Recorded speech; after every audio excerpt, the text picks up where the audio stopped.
오늘은 화려한 날들 속 가장 큰 전환점을 함께 나누려고 합니다. 결혼식장에서 신부가 도망가 버리고 홀로 남겨진 이지혁. 그리고 아버지와의 갈등, 스스로를 탓하며 쓰러져 가던 청년이 어떤 길을 선택했을까요? 하늘건설 정보아의 아버지가 주는 포상이라는 달콤한 유혹을 거절하고 피땀 흘려 세운 자기만의 길. 그가 어떻게 다시 일어서는지, 그리고 왜 그것이야말로 진짜 화려한 날들이 되는지 지금부터 들어보겠습니다. 미안해요. 나 그 사람한테 가요. 방금 전에 알았어요. 그 사람이 어디 있는지요. 정보와의 단 한 통의 문자 메시지가 결혼식장을 멈춰 세웠어요. 사회자의 멘트도, 하객들의 박수도, 화환 사이로 퍼지던 음악도 모두 그 자리에서 멈춰 섰어요. 사랑 없는 조건만으로 결혼하자던 정보아였는데요. 정보아는 결혼식 날 사랑을 찾아 신랑만 세워둔 채 떠나버렸어요. 이지혁은 정보아가 언젠가 떠날 수도 있다는 걸 머리로는 알고 있었지만 이렇게까지 갑작스럽게, 그것도 결혼식장에서 자신만 홀로 세워두고 떠날 줄은 몰랐어요. 가슴이 철렁 무너졌어요. 그 순간 이지혁은 예전의 한 장면과 겹쳐 보였어요.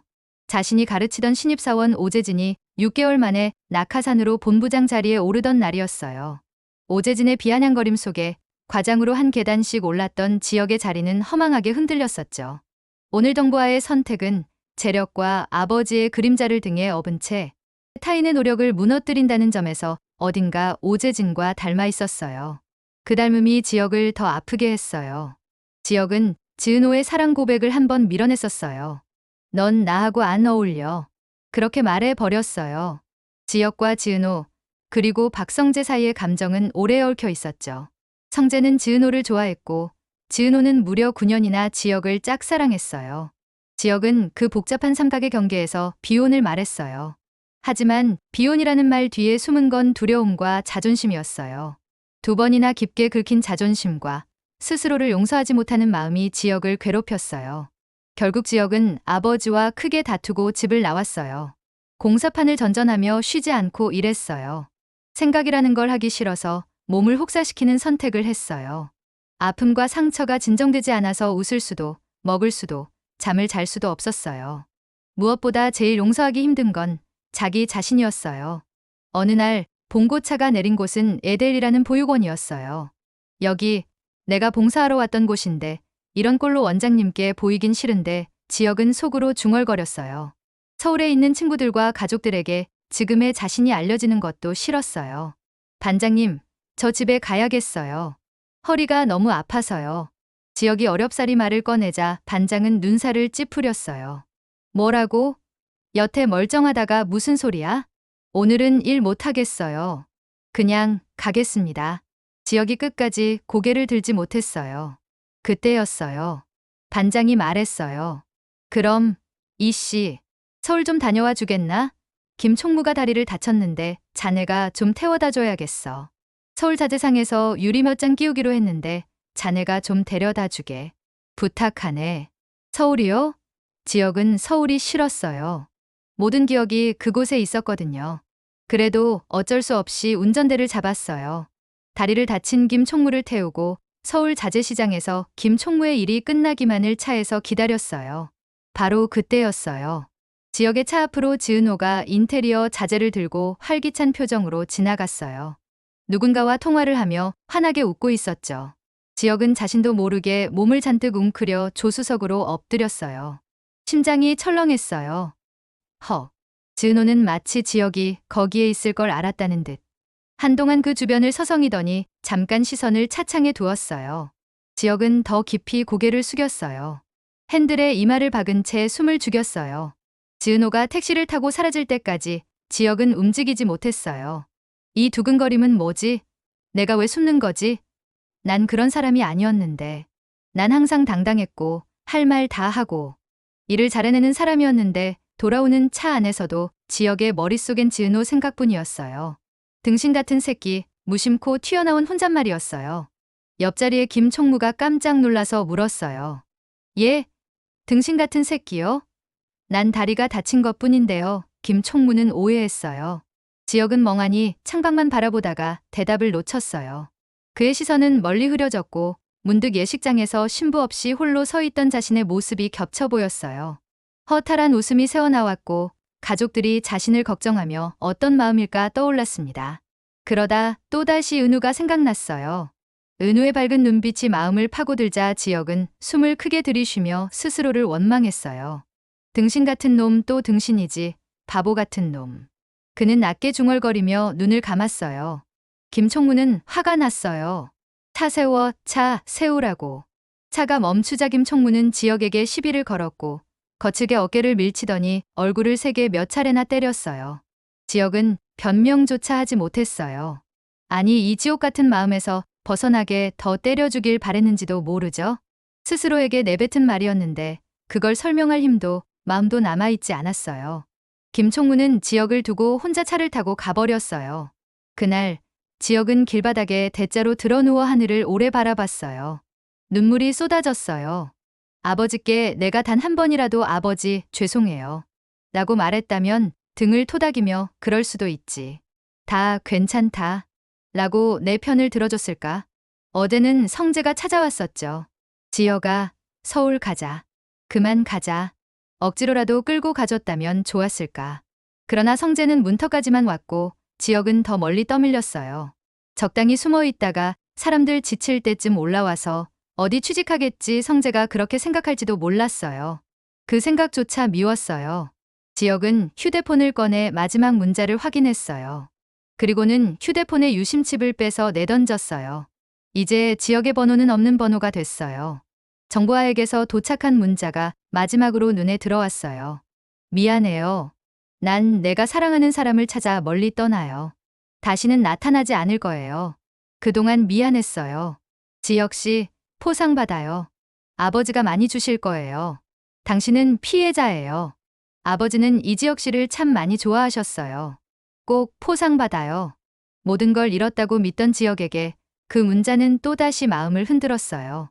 포상을 받을 것인가 말 것인가. 하루 종일 그 생각만 떠올랐어요. 하지만 지혁은 자신의 처지가 생각났어요. 썩은 동아줄이라도 잡고 싶은 마음이 간절했죠. 지혁은 문득 자신의 위치를 깨달았어요. 이렇게 살고 싶지 않은데. 남에게 짓밟히며 살고 싶진 않은데. 아니야, 아니야. 지혁은 어두운 밤 집으로 돌아가는 시골의 다리 위에 서서 울부짖었다. 그때 아버지의 목소리가 가슴 속에서 또렷하게 되살아났어요. 너 제정신이야? 조건 보고 결혼할 생각을 해? 사내 자식이 쭉 나처럼 살기 싫었으면 돈에 팔려가는 짓은 하지 말았어야지, 이놈아. 맞았어요. 하늘건설 정호영 회장이 지역구는 본부장부터 시작해서 6개월 뒤 상무 자리까지라며 던졌던 제안이 솔직히 탐이 났었어요. 그 지위도 그 속도도 탐이 났었어요. 그 시각 뉴스에서는 오늘 새벽 4시쯤 양수 저수지에서 30대 초반의 신원을 알 수 없는 남성의 시신이 발견돼 수사에 들어갔다는 뉴스가 흘러나왔다. 성재는 그 뉴스를 듣고 거긴 지혁이가 있는 곳 근처인데 하며 생각했다. 성재는 제발 무사해라 이지혁하며 혼잣말을 했어요.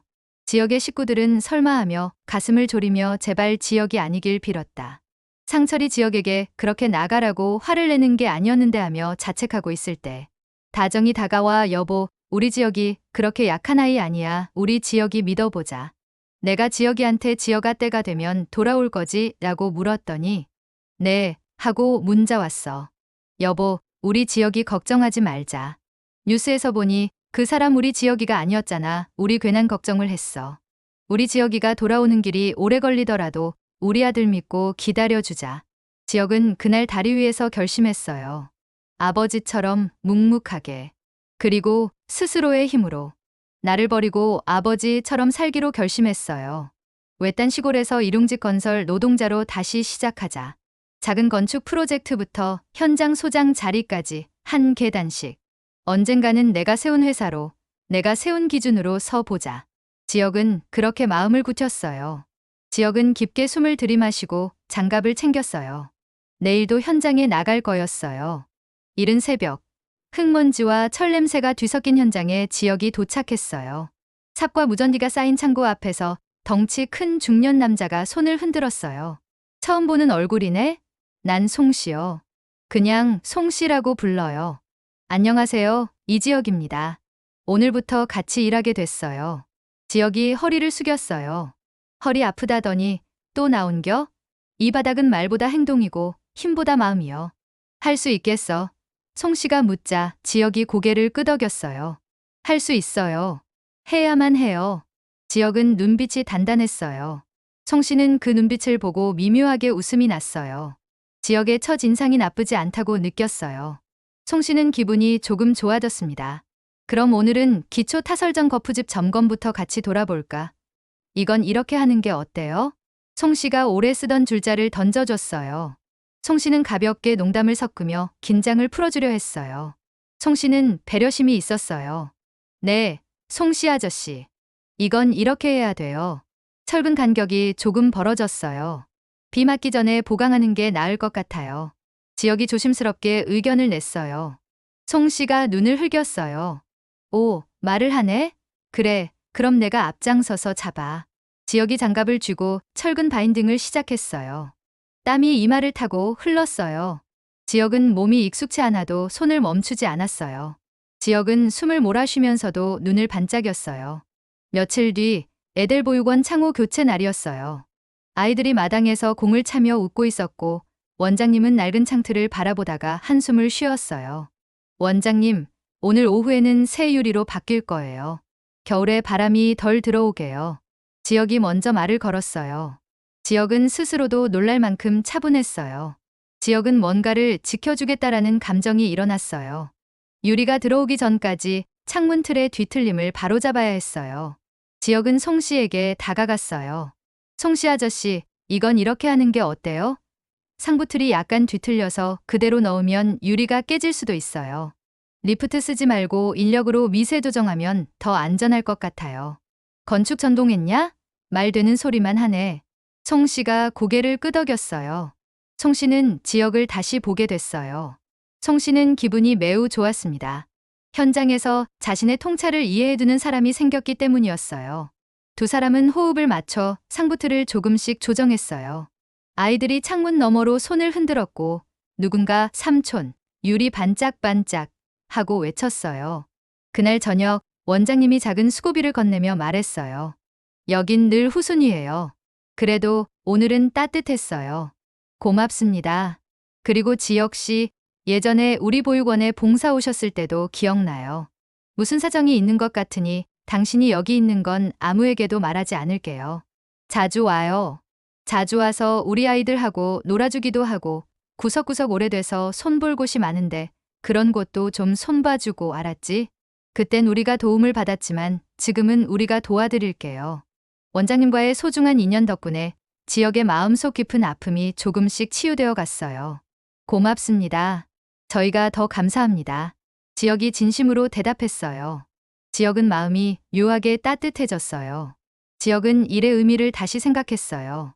보육원 일을 지켜보던 현장 반장이 어느 날 지역을 불렀어요. 주말에 마을 임시 교실 하나 리모델링해달라는 요청이 들어왔어.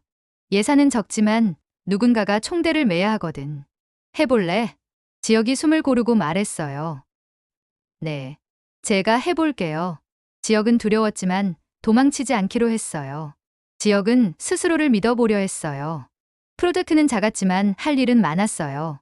벽체 단열 보강, 조명 교체, 바닥 장판, 책장 제작까지. 지역은 공정표를 손으로 그렸어요. 송 씨 아저씨, 이건 이렇게 하는 게 어때요? 1단 단열 먼저 보강하고 전기팀 부르면 동선이 꼬여요. 우리가 먼저 트렌치 따고 배관길 정리해 놓으면 시간이 절약돼요. 내가 총괄이니 내 방식대로 해봐. 책임도 지역이가 져야 해. 난 그만큼 널 믿어. 송 씨는 지역이 믿음직스럽고 든든했어요. 손발이 잘 맞아 일이 척척 진행됐습니다. 송 씨는 지역의 리더십을 확인하며 흡족했어요. 주말 이틀 동안 팀은 거의 잠을 자지 않고 움직였어요. 아이들이 월요일에 들어와 앉을 작은 공간이었지만 그곳에 따뜻함을 채워 넣었어요. 월요일 아침 교실 불이 켜지자 모두가 조용해졌어요. 와, 환해졌네. 너무 좋아졌어. 반장의 한마디에 지역은 조용히 고개만 끄덕였어요. 지역은 눈시울이 뜨거워졌고 말 대신 숨을 깊게 들이마셨습니다. 지역은 밤마다 현장 컨테이너에서 도면을 펼쳤어요. 구조, 전기, 소방 도면을 번갈아 보며 기초를 다시 잡았어요. 기술 자격증 시험에도 도전했어요. 첫 시험은 떨어졌어도 이번엔 제대로 준비해서 다시 볼 겁니다. 지혁이 송 씨에게 말했어요. 지혁은 담담했지만 속으로는 실망했어요. 그러나 포기라는 단어는 떠올리지 않았어요. 사람이 넘어질 수도 있지. 다시 일어나면 장땡이야. 우리도 현장에서 매일 넘어져. 그때마다 다시 일어나지. 송 씨가 등을 툭 쳐줬어요. 그가 진심으로 격려하고 있었어요. 그는 동료의 성장을 보는 기쁨을 느꼈어요. 두 번째 시험에 합격했어요. 작은 자격증 한 장이었지만 현장은 지역을 다르게 보기 시작했습니다. 지금부터는 내가 소장 대리다. 반장이 말했어요. 감사합니다. 책임지고 열심히 하겠습니다. 지역이 또렷하게 대답했어요. 지역은 어깨가 무거웠지만 그 무게가 낯설지 않았어요. 대형 리모델링 현장에서 슬래브 타공이 문제였어요. 기존 배관과 충돌이 많아 비용이 눈덩이처럼 불어나는 상황이었죠. 송씨 아저씨, 이건 이렇게 하는 게 어때요? 타공 위치를 바꾸기 전에 모형을 만들어서 테스트해요. 합판의 실제 크기로 도면을 재현하면 하루 날릴 일을 1시간 안에 끝낼 수도 있어요. 그게 먹히겠어? 해볼 가치가 있어요. 실패해도 합판 값이면 돼요. 팀은 합판 모형을 만들었고 충돌 구간을 미리 찾아냈어요. 재시공 비용이 크게 줄었어요. 이 장면 본사 보고서에 내가 꼭 넣을게. 본사 기술팀장이 말했어요. 팀장은 놀라움과 감사함을 동시에 지역팀에게 전했습니다. 그는 비용 절감 숫자를 보며 미소를 감추지 못했습니다. 그날 저녁 송 씨가 지역에게 캔커피를 내밀었어요. 소장, 오늘은 너 혼자 일 다 한 거나 마찬가지야. 우리 지역이 자랑스럽네. 아직 멀었어요. 그래도 고맙습니다. 지역이 웃었어요. 지역은 처음으로 소장님이라는 호칭이 어색하지 않았어요. 지역은 자리를 지킬 자격을 얻어가고 있다고 느꼈어요. 그동안 지역은 누구도 만나지 않았습니다. 지역은 그날 그 처절하고 힘들었던 그때 자기 자신과 약속을 했었습니다. 서두르지 말아야지. 올바른 설계로, 올바른 시공으로, 그리고 도덕적인 윤리로. 내가 올바르게 서야 내 사랑도 설 수 있다. 지역은 지은호를 떠올리는 날이 많았어요. 어쩌면 지역이 여기까지 올 수 있었던 건 그날 그 힘들었던 날 모든 걸 놓고 싶었던 날. 서울 자재시장에서 비록 숨어버렸지만 은우를 볼 수 있었기 때문인 것도 같았다. 지역은 그날 알았어요. 자신이 은우를 너무도 사랑하고 있다는 것을. 거리에서 비슷한 뒷모습을 보면 발걸음을 멈췄어요. 그래도 다가가지 않았습니다. 지역은 마음을 단단히 묶었습니다. 지역은 언젠가 떳떳하게 웃으며 마주 보기 위해 자신을 버렸습니다. 몇 해가 흘렀습니다. 지역은 드디어 결심했어요. 우리 팀 이제 모두 모여서 우리의 실력과 노하우로 작은 사무실에서부터 시작하자. 지역의 작은 회사 설계 시공 통합 스튜디오를 내는 거였습니다. 사무실 이름 뭐가 좋을까요? 지역이 송 씨에게 물었어요. 지역아, 너의 인생의 이름은 뭐라고 붙일래? 지역이 벽에 적었습니다. 화려한 날들 스튜디오. 화려하다고요? 우리가? 송 씨가 웃었어요. 송 씨는 장난스럽게 눈을 찡긋했어요. 송 씨는 새로운 시작이 신나 있었어요. 네. 우리한테 화려함은 반짝이는 조명도 화려한 대리석도 아니에요. 해질녘 철근 위에서 반짝이는 땀방울. 날선 바람 속에서 지켜낸 안전. 아이들이 웃는 창문 그게 제겐 화려해요. 그래서요. 지역이 말했어요. 지역은 자신의 말에 스스로 놀랐어요. 그 말 속에 지금까지 버텨온 시간이 담겨 있었어요. 사무실은 작았지만 중고 책상 2개, 화이트보드 하나, 커피포트 하나. 그래도 밤마다 불이 꺼지지 않았어요. 송 팀장, 오늘은 이 디테일 이렇게 바꿔보는 게 어때요? 빗물바지 각도를 2도만 더 주면 장마에도 버틸 거예요. 좋지. 그리고 창호 하부 실리콘은 2겹으로 가. 고무 패킹도 추가하자. 네. 이건 이렇게 해야 돼요. 비용은 조금 늘지만 하자 줄이는 게 먼저예요.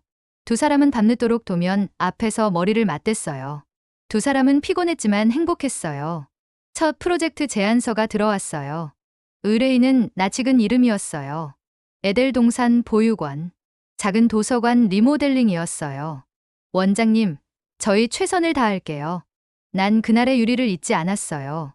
그때의 그 눈빛이면 충분해요. 원장님이 웃었어요. 원장님은 믿음을 담은 미소를 지으며 지혁아, 기대하고 있을게. 멋지게 부탁한다.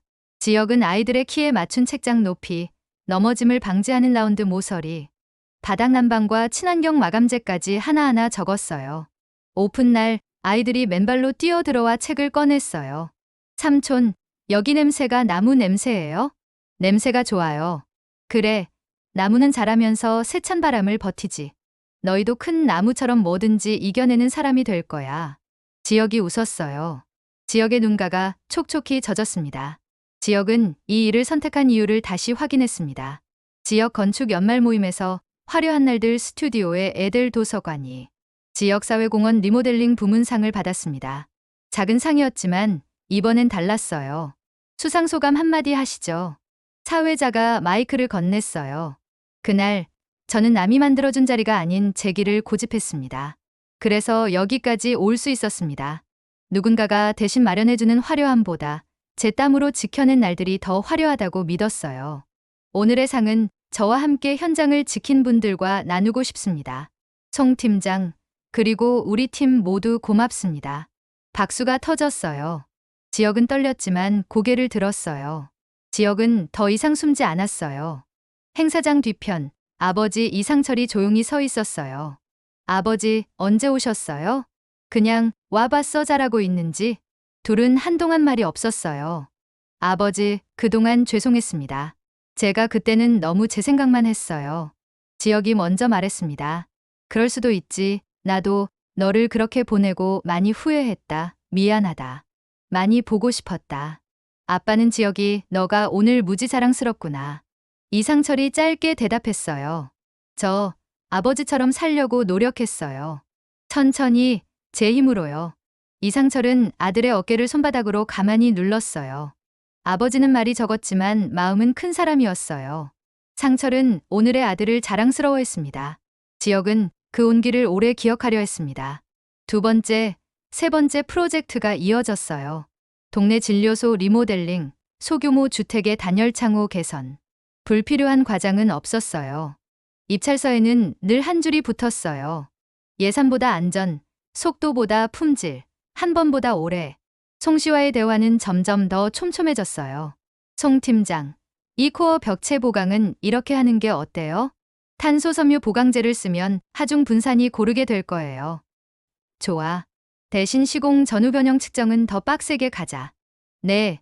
이건 이렇게 해야 돼요. 계측기를 더 배치하고 기록을 남겨요.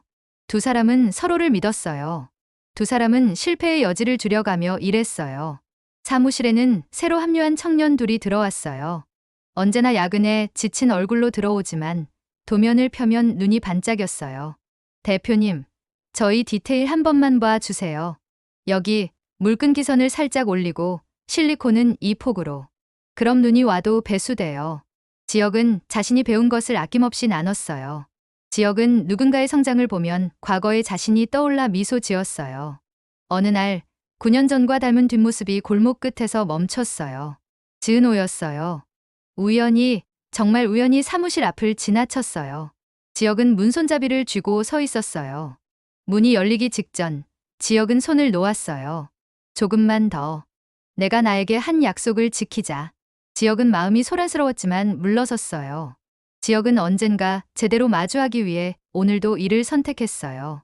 해질녘 현장 크레인의 그림자가 길게 뻗을 때면 철근 위에 땀방울이 주황빛으로 반짝였어요. 지혁은 그 빛을 오래 바라봤어요. 송 팀장, 저 빛 보이세요? 응. 땀? 네. 저는 저게 화려하다고 느껴져요. 우리가 오늘도 무너지지 않게 붙잡은 시간들, 그게 저 빛 같아요. 참 별나네, 너. 송 씨가 코웃음을 쳤어요. 근데 나도 좋다. 그 말. 송 씨는 어깨를 들썩이며 웃었어요. 송 씨는 오늘도 일할 이유를 다시 찾았어요. 사무실 간판 불이 켜졌어요. 화려한 날들 스튜디오. 지혁은 조용히 중얼거렸어요. 아버지, 저 오늘도 잘 해냈어요. 천천히, 제 힘으로요. 그리고 마음속으로 한 이름을 불렀어요. 은호야, 나 괜찮은 사람이 되어가고 있어. 언젠가 내 앞에 당당히 서고 싶어. 지혁은 깊은 숨을 내쉬며 창밖 어둠 속 작은 불빛을 바라봤어요. 그 불빛은 마치 그의 내일처럼 작지만 또렷하게 타오르고 있었어요. 그는 미소를 지으며 마지막 한마디를 속으로 되뇌었어요. 은우야, 시청자 여러분, 끝까지 함께해 주셔서 감사합니다. 앞으로 펼쳐질 지역의 화려한 날들을 함께 보고 싶으시다면 구독과 좋아요 꼭 부탁드려요.